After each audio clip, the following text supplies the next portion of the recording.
అన్ని ఏర్పాట్లు మేము చేస్తాం.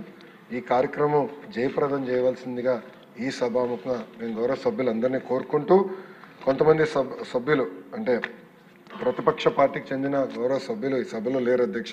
బట్ వాళ్ళకు కూడా జిఏడి ద్వారా, పులివెందుల ఎమ్మెల్యే గారు కూడా జిఏడి ద్వారా ఆహ్వానం పంపించడం జరిగింది అధ్యక్ష.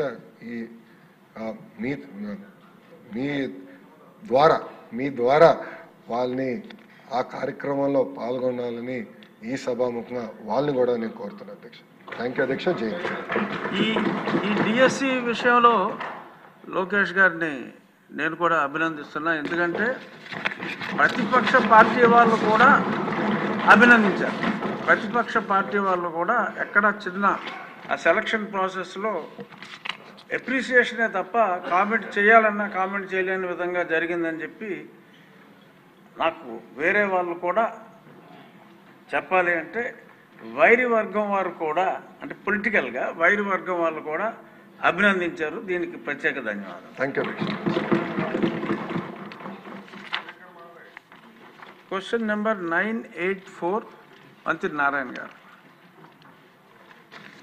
అధ్యక్ష, మొదటి ప్రశ్నకు సమాధానం. సిఆర్డీఏ వాళ్ళు 21 పనులు చేపట్టడం జరిగింది.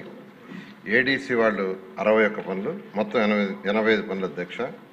రెండవ ప్రశ్నకు మూడవ ప్రశ్నకు అనుబంధంలో వివరాలు ఇవ్వటం జరిగింది అధ్యక్ష.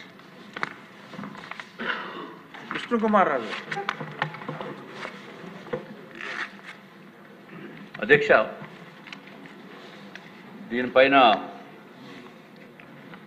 గౌరవ మంత్రివర్యులు చెప్పారు అధ్యక్ష. టోటల్గా ఏడీసీఎల్లో 64 వర్క్స్, అట్లాగే ఏపీసీఆర్డీలో 21 వర్క్స్ అధ్యక్ష.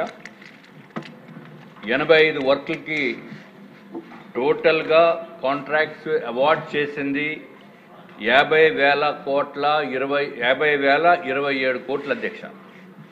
అంటే ఆల్మోస్ట్ హాఫ్ సెంచరీ దాటిపోయింది అధ్యక్ష కోట్ల రూపాయల్లో కాంట్రాక్ట్స్ అవార్డ్ చేయడంలో. కానీ చూస్తే అధ్యక్ష టోటల్గా కూడా సుమారు 9 మంది కాంట్రాక్టర్స్కి ఇవ్వడం జరిగింది అధ్యక్ష. 50,000 కోట్ల రూపాయలు 9 మంది